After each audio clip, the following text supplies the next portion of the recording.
Le 11 octobre, Buckingham Palace a annoncé la date de couronnement du roi Charles III le 6 mai 2023, il recevra la couronne d'Angleterre mais pour Meghan Markle et le prince Harry, le 6 mai est une date très particulière. Le samedi 10 septembre 2022, Charles III a été proclamé roi d'Angleterre.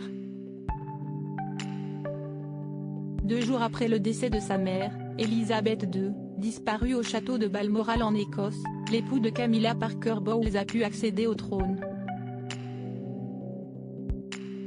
Pour autant, Buckingham Palace doit encore organiser la grande cérémonie de couronnement du nouveau roi. Et ce mardi 11 octobre 2022, la date de cet événement si particulier a été annoncée. Si certains ont pensé que le couronnement de Charles III allait se faire le 6 mai 2023, date de l'anniversaire d'Elisabeth II, c'est finalement le 6 mai qui a été choisi. Une décision qui ne va pas faire que des heureux. En effet, pour le prince Harry et son épouse, Meghan Markle, cette date est très importante. Il s'agit du jour de la naissance de leur fils aîné, Archie. Ce même jour, le petit garçon soufflera donc sa 4e bougie. De quoi un peu plus envenimer la situation entre le frère du prince William et le roi Charles III. Mais qu'importe, la décision est prise et actée. 7 mois après avoir été nommé roi d'Angleterre, Charles III aura l'honneur de recevoir la fameuse couronne. Buckingham a d'ailleurs annoncé quelques détails concernant cette cérémonie. Le couronnement reflétera le rôle du monarque aujourd'hui et tourné vers l'avenir, tout en étant enraciné dans des traditions et un apparat de longue date, est-il précisé. Le couronnement de Charles III moins onéreux que celui de la reine et contrairement à celui de sa mère, le couronnement de Charles III devrait être plus court, plus petit et moins onéreux, comme l'a expliqué une source royale au Daily Mirror.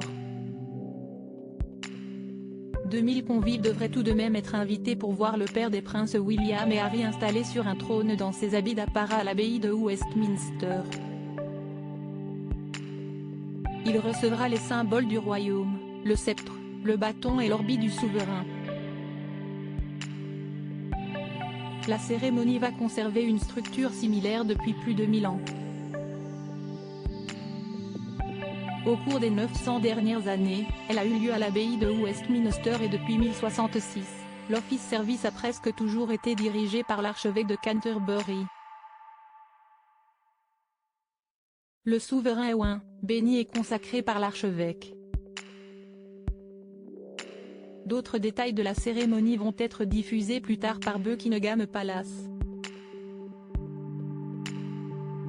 Une cérémonie de proclamation sobre pour le nouveau roi le 10 septembre dernier. Charles III était proclamé roi d'Angleterre, lors d'un conseil d'accession au Palais Saint-James à Londres. Nous proclamons publiquement, à forte voix, que le prince Charles-Philippe Arthur George est, par la mort de sa défunte mère, d'heureuse mémoire, notre Seigneur Charles le III, par la grâce de Dieu, ainsi roi de Grande-Bretagne et d'Irlande du Nord, avait déclaré le conseil d'accession.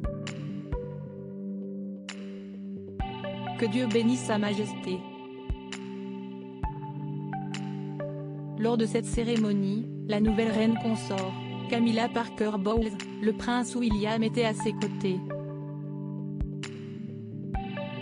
La première ministre, Liz Truss et d'anciens chefs de gouvernement étaient également présents. Le conseil d'accession est constitué des membres du conseil privé et de hauts responsables politiques, évêques, dignitaires de la ville de Londres et ambassadeurs du Commonwealth. Environ 200 d'entre eux, sur plus de 700, étaient sur place.